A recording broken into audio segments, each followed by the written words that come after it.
La parole est à notre collègue Madame Élisabeth Doineau.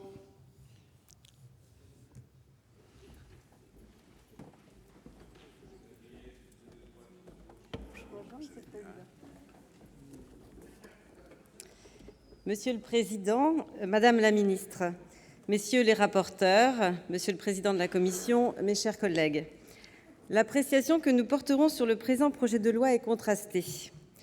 Nous sommes bien loin, nous le pensons, du premier élan qui avait présidé à l'organisation du grand débat national sur la dépendance de 2011. La reconnaissance et la création d'un cinquième risque n'est clairement plus d'actualité.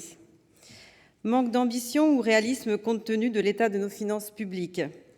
Il n'est maintenant question que d'aménagements ponctuels et pragmatiques, sous-calibrés par rapport à l'ampleur des besoins réels. Mais, dans cette optique moins-disante, le présent projet de loi souffre de lacunes et de limites importantes. J'en évoquerai deux. Le projet de loi ne porte presque exclusivement que sur l'aide à domicile. Autrement dit, il n'aborde qu'à la marge la prise en charge en établissement. En matière de dépendance, c'est peut-être le reste à charge pour la personne âgée et sa famille le problème le plus important, ça a été dit tout à l'heure. Il conviendrait pourtant de s'y attaquer urgemment. Or, ce sujet est maintenant renvoyé à l'horizon du rétablissement des comptes publics. Je vous laisse en estimer la date. Nous ne pouvons que le regretter vivement. La seconde limite majeure du texte touche bien sûr à son financement. Je dirais que la réforme a le vice de sa vertu.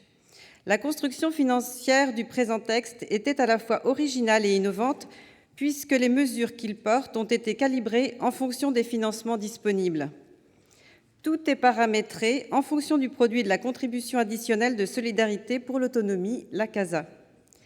C'est évidemment une démarche dont il faut s'inspirer et qui devrait même devenir un principe élémentaire d'action publique. Parce que, dans ces conditions, la réforme est par nature financée. C'est bien cela la vertu budgétaire, ne pas dépenser plus que l'on ne dispose. Le problème, c'est que le financement imparti à la réforme est dès le départ notoirement insuffisant. C'est là que se situe le vice. La CASA rapportera un peu plus de 650 millions d'euros. Or, les besoins financiers en matière de dépendance sont à la fois connus et sans commune mesure. Votre ministère lui-même, Madame la Ministre, vient de publier une étude sur le coût de la dépendance pour les finances publiques en 2011 et son évolution à l'horizon 2060.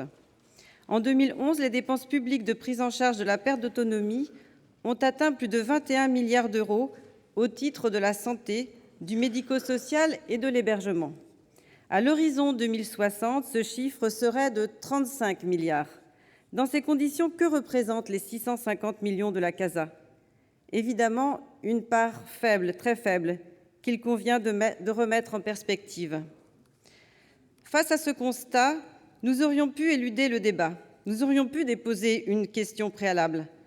Nous nous y sommes refusés parce que la question de la dépendance a été trop souvent reportée alors même qu'elle est attendue par tous. Et parce qu'il faut aussi reconnaître certains mérites au projet de loi qui nous est soumis, surtout tel qu'il ressort des travaux de notre commission. Je voudrais remercier nos collègues Gérard Roche et Georges Labazée pour leur implication et la qualité des propositions qu'ils nous ont faites.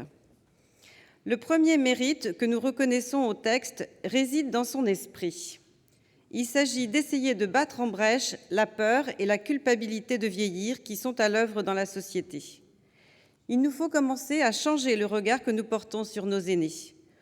Nous partons trop souvent du postulat que les familles ne peuvent plus les prendre en charge. D'une manière ou d'une autre, nous aurons pourtant à évoluer. Par ailleurs, le texte comporte un certain nombre d'avancées réelles qu'il n'est pas question de minimiser. Nous soutenons évidemment la revalorisation des prestations d'APA. Même si elle est encore insuffisante, cette revalorisation n'en demeure pas moins appréciable. Même avis concernant la revalorisation de la rémunération des travailleurs de l'aide à la personne. Une revalorisation bien modique, mais qui a au moins le mérite d'en finir avec le gel des salaires. Sur le plan financier, la Commission a sanctuarisé la clé de répartition des fonds issus de la CASA. C'est un vrai plus pour la transparence et la sécurisation financière du système. De même, nous prenons acte de la réforme de la gouvernance. au niveau local avec la création de la conférence des financeurs, des CDCA et des MDA. C'est une évolution intégrant handicap et vieillissement que nous appelions de nos voeux. Et cette architecture a été très opportunément complétée par la commission qui a inséré dans le texte le rôle de pilote du département, chef de filât qui annonce l'élaboration future des schémas départementaux de l'autonomie. Autre point très positif du texte, l'expérimentation d'un modèle intégré d'organisation et de financement des services polyvalents de soins et d'aide à domicile, les SPASAD. Mais nous pensons qu'il faut aller plus loin en prévoyant aussi un cadre juridique pour les SPASAD. Nous pensons qu'il devrait prendre la forme de groupements de coopération sociale et médico-sociale, GCSMS. Nous défendrons un amendement en ce sens. Au niveau national, la solution adoptée par notre commission de revenir au Haut Conseil de l'âge plutôt qu'au Haut Conseil de la famille et des âges de la vie nous semble préférable. Elle permet à la fois à la réforme de se concentrer sur la question du vieillissement et surtout de proposer une gouvernance nationale qui s'articule de manière plus cohérente avec la gouvernance locale. Nous ne pouvons également que soutenir la redéfinition des foyers logements en résidence autonomie et surtout la création du forfait autonomie correspondant. D'autant plus que notre commission a opportunément élargi la possibilité de percevoir le forfait autonomie aux établissements percevant aussi le forfait soins dont l'objet est différent.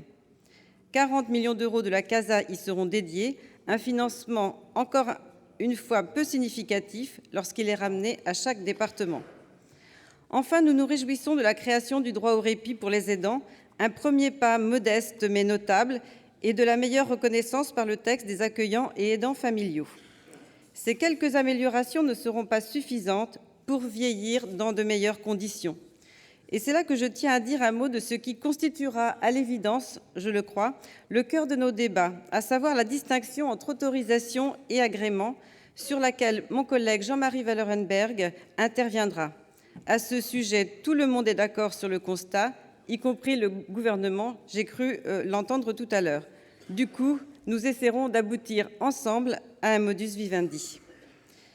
Même si notre appréciation de ce texte est contrastée, vous l'avez senti, nous voterons ce texte, en tout cas le groupe UDI-UC votera ce texte, parce qu'il va dans la bonne direction.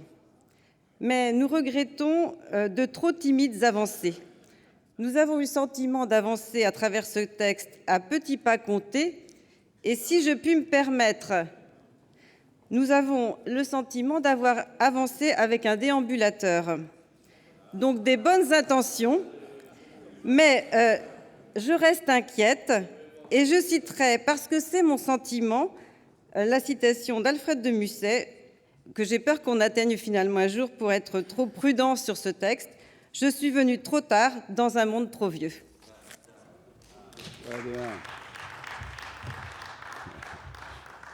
La parole est à notre collègue Jean-Noël Cardoux.